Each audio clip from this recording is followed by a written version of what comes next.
Ito ang latest weather update.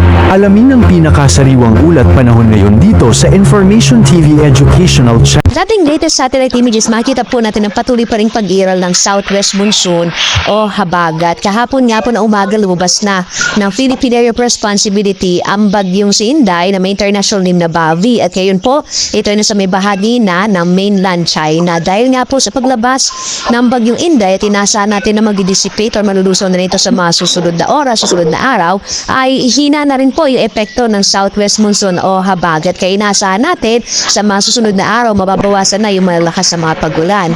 Ngayong araw, umiiral pa rin ang habagat, partikular na sa Luzon at Visayas. Mapapansin nyo, may mga kaulapan pa rin dito sa may bahagi nga ng western section ng Southern Luzon at maging dito sa may area ng Western Visayas.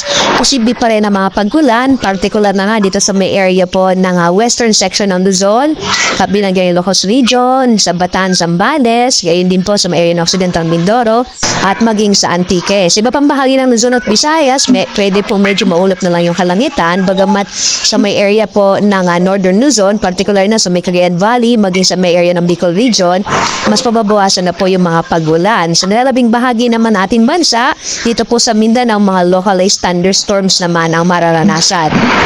Samantala, meron po tayong minomonitor ngayon, no? Isa pong low pressure area na nasa mahigit 2,000 kilometro silangan ng Eastern Visayas. Sa ngayon po, ito low pressure area na ito ay malit naman yung posibilidad na maging bagyo. Pero patuloy pa rin natin itong imomonitor. Sa ngayon po, ay hindi naman ito nakaka-apekto pa sa ating bansa. Kaya po manatili po nakatutok sa mga update ng pag-asa. Particular na dito sa minomonitor natin na low pressure area na nasa labas ng Philippine Area of Responsibility.